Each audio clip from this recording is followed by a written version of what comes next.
Social media marketing question and answer. என்னுடைய previous வீடியோஸில் பார்த்தீங்கன்னா இந்த வீடியோஸ் அப்லோட் பண்ணுற சோசியல் மீடியா மார்க்கெட்டில் நிறைய யூசர்ஸ் வந்து கொஸ்டின்ஸ் கேட்டிருந்தாங்க. அவங்களுக்கான ஆன்சர் தான் இந்த வீடியோ. வாங்க இந்த வீடியோக்குள்ள போகலாம். ஃபர்ஸ்ட் கொஸ்டின் என்னன்னு பார்த்தீங்கன்னா, நான் வந்து ஒரு பிஸ்னஸ் ஓனராக இருக்கேன், கண்டென்ட் கிரியேட்டராக இருக்கேன். நிறையா சோசியல் மீடியா பிளாட்ஃபார்ம்ஸ் இருக்குது. ஃபேஸ்புக், இன்ஸ்டாகிராம், யூடியூப், ட்விட்டர், இந்த மாதிரி நிறையா இருக்குது. இதில் நான் வந்து எத்தனை பிளாட்ஃபார்மில் ஃபோக்கஸ் பண்ணுறது, எந்த பிளாட்ஃபார்மில் இப்போதைக்கு ஃபோக்கஸ் பண்ண அப்படின்னு நிறைய பேர் கேட்குறாங்க.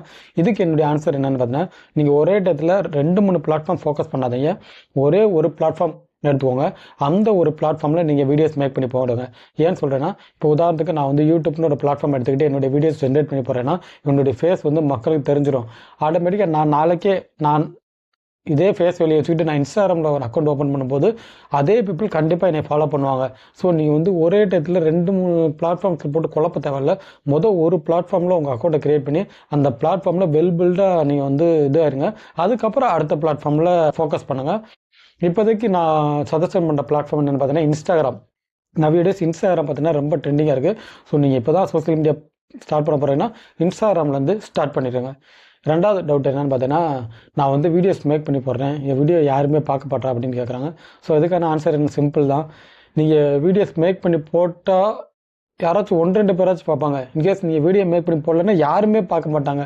ஸோ பரவாயில்ல, தயவு செஞ்சு வீடியோஸ் மேக் பண்ணி போடுங்க.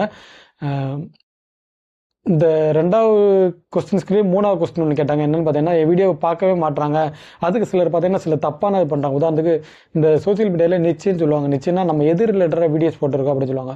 இப்போ நான் பார்த்தீங்கன்னா சோசியல் மீடியா மார்க்கெட்டிங், டிஜிட்டல் மார்க்கெட்டில் வீடியோ போட்டிருக்கேன், பார்க்குறாங்க. இதுவே பார்த்தீங்கன்னா நான் நாளைக்கே பார்த்தீங்கன்னா பிரியாணி மேக் பண்ணுவது எப்படின்னு என் சேனலில் ஒரு வீடியோ போட்டேன்னா எவனும் பார்க்க மாட்டேன். இந்த தப்பை நிறைய பேர் பண்ணுறாங்க. ஒரு நாளைக்கு பிரியாணி மேக் பண்ணுறது எப்படின்னு போடுறாங்க, ஒரு நாளைக்கு பாட்டு பாடுறாங்க, ஒரு நாளைக்கு டான்ஸ் ஆடுறாங்க, ஒரு நாளைக்கு டிராயிங் பண்ணுறது எப்படின்னு டிராயிங் பண்ணி காமிக்கிறாங்க. இந்த மாதிரி டிஃப்ரெண்ட்டாக பண்ணாமல் ஒரு நிச்சயம் சூஸ் பண்ணிவிட்டு அது ரிலேட்டடாகவே வீடியோஸ் மேக் பண்ணி போடுங்க. கண்டிப்பாக இனிஷியல் ஸ்டேஜில் ஆள் வரலைனாலும் நீங்கள் அந்த நிச்சய ரிலேட்டடாக ஒரு 20-25 வீடியோ கிரியேட் பண்ணக்கப்புறம் கண்டிப்பாக அந்த நிச்சய சம்மந்தமாக இன்ட்ரெஸ்ட் இருக்க ஆடியன்ஸ் உங்களை வந்து ஃபாலோ பண்ணி பார்ப்பாங்க. ஸோ மாற்றி வீடியோஸ் மேக் பண்ணாமல் ஒரே டாப்பிக்கில் மோட் பண்ணணும்.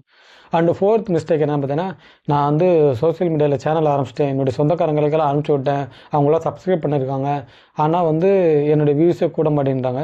ஸோ நீங்கள் வந்து ஒரு சேனல் ஆரம்பிச்சுன்னா கண்டிப்பாக பண்ணக்கூடிய மிகப்பெரிய மிஸ்டேக் என்னென்னா, உங்கள் ஃப்ரெண்ட்ஸ், ஃபேமிலிஸ், உங்கள் ரிலேட்டிவ்ஸ், உங்களுடைய கசின்ஸ், உங்களுடைய கோவொர்க்கர்ஸ், இந்த மாதிரி யாருக்குமே அந்த சேனலை பற்றி சொல்லாதீங்க.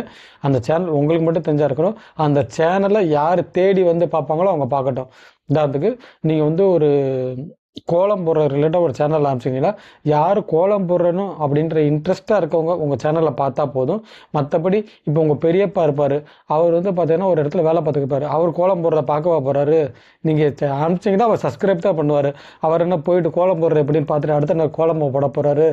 ஸோ அந்த ரிலவெண்ட்டாக இருக்கக்கூடிய ஆடியன்ஸ் வந்து உங்கள் சேனலில் பார்த்தா போதும். தேவையில்லாத ஆடியன்ஸ் வந்து உங்களை சேனலை பார்க்க தேவையில்ல. ஸோ சேனல் ஆரம்பிச்சது பண்ணக்கூடிய மிகப்பெரிய மிஸ்டேக். சொந்தக்காரங்களுக்கு அனுப்பாத, அவங்க சப்ஸ்கிரைப் பண்ணிவிட்டு உங்கள் சேனலை ஃபாலோவே பண்ண மாட்டாங்க. ஸோ ரிலேட்டபிள் பர்சன் மட்டும் நீங்கள் வந்து சேனலை அனுப்புங்க. அண்டு ஃபைனலாக என்ன மிஸ்டேக் சொல்கிறேன்னா, நான் வந்து வீடியோ மேக் பண்ணுறேன், பட் வந்து யாரும் பார்க்க மாட்டுறாங்க, அப்படி என்ன பண்ணுறேன்னு தெரியல அப்படின்னு நிறைய பேர் கேட்டாங்க. இதுக்கு என்ன ஆன்சர் பார்த்தீங்கன்னா, இப்போ நான் ஒரு மிஸ்டேக் பண்ணேன் ஆரம்பத்தில். என்னென்னா, நான் வீடியோ மேக் பண்ணிவிட்டு அந்த வீடியோ சோசியல் மீடியாவில் அப்லோட் பண்ணுவேன். நானே அந்த வீடியோ பார்க்க மாட்டேன். ஸோ அதுக்கப்புறம் பார்த்தேன்னா, நான் வந்து என்னுடைய வீடியோ பார்த்ததுக்கப்புறம் தான் தெரிஞ்சிச்சு நான் என்னென்ன தப்பு பண்ணுறேன், நான் எங்கே சரியாக பேசுகிறேன், எங்கே தப்பாக பேசுகிறேன்னு. ஸோ இதே தான் நான் உங்களுக்கு சொல்கிறேன். நீங்கள் வந்து நிறைய வீடியோஸ் மேக் பண்ணுறீங்க, ஆனால் உங்கள் வீடியோவை நீங்களே பார்க்க மாட்டேறீங்க. நிறைய பேர் அந்த தப்பு பண்ணுறோம். ஸோ ஒன்ஸ் நீங்கள் வீடியோஸ் மேக் பண்ணதுக்கப்புறம் அந்த வீடியோவை எடிட் பண்ணிவிட்டு எல்லாம் பண்ணி முடிச்சுட்டு ஒரு தடவை உங்கள் வீடியோவை நீங்களே பாருங்கள், அப்லோட் பண்ண வீடியோவே பாருங்கள். கண்டிப்பாக நீங்கள் என்னென்ன தப்பு பண்ணுறீங்கன்றது உங்களுக்கே தெரியும். அண்ட் 5வது பாயிண்ட் என்ன பார்த்தீங்கன்னா, சம்டைம்ஸ் நமக்கு நிறைய கமாண்ட் வரும், அதில் தான் கரெக்டாக சொல்லுவாங்க. எனக்கு ஒரு ஆடியன்ஸ் சொன்னார், உங்கள் வாய்ஸ் கிளியராகவே கேட்க மாட்டேங்குது அப்படின்னு சொல்லியிருந்தாரு. நான் அந்த கமாண்டே பார்த்தீங்கன்னா ஒரு 10-15 வீடியோக்கு அப்புறம் தான் போய் பார்த்தேன். அதுக்கப்புறம் பார்த்தீங்கன்னா 10-15 வீடியோவும் வாய்ஸ் கிளியர் இல்லாமல் தான் இருந்திருக்கு. ஸோ இந்த கமாண்டில் பார்த்தீங்கன்னா நிறைய ஃபீட்பேக் ஆடியன்ஸ் சொல்லியிருப்பாங்க. கமெண்ட்ஸை இக்னோர் பண்ணாதீங்க. ஒரு கமெண்ட் இருந்தாலும் 2 கமெண்ட் இருந்தாலும் போய் பாருங்கள். அந்த கமெண்ட்ஸில் தான் பார்த்தீங்கன்னா கரெக்டாக நம்ம என்ன தப்பு பண்ணுறோம்ன்றதை க்ளீனாக சொல்லியிருப்பாங்க.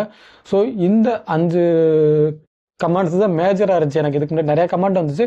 இந்த 5 கமெண்ட் தான் சோசியல் மீடியா மார்க்கெட் ரிலேட்டாக ஏகப்பட்ட இது இருக்குது. இந்த மாதிரி உங்களுக்கு ஏதாச்சும் டவுட்ஸ் இருக்குது, சோசியல் மீடியா மார்க்கெட் ரிலேட்டாக டவுட்ஸ் இருந்துச்சுன்னா இந்த வீடியோக்களை கமெண்ட் பண்ணுங்கள். நான் அப்கமிங் வீடியோஸில் இது ரிலேட்டாக வீடியோஸ் மேக் பண்ணி போகிறேன். இந்த மாதிரி சோசியல் மீடியா மார்க்கெட்டிங் ரிலேட்டாக வேல்யூபிளான இன்ஃபர்மேஷன் சேனலை ரெகுலராக ஃபாலோ பண்ணுங்கள். தேங்க்ஸ் ஃபார் வாட்சிங்.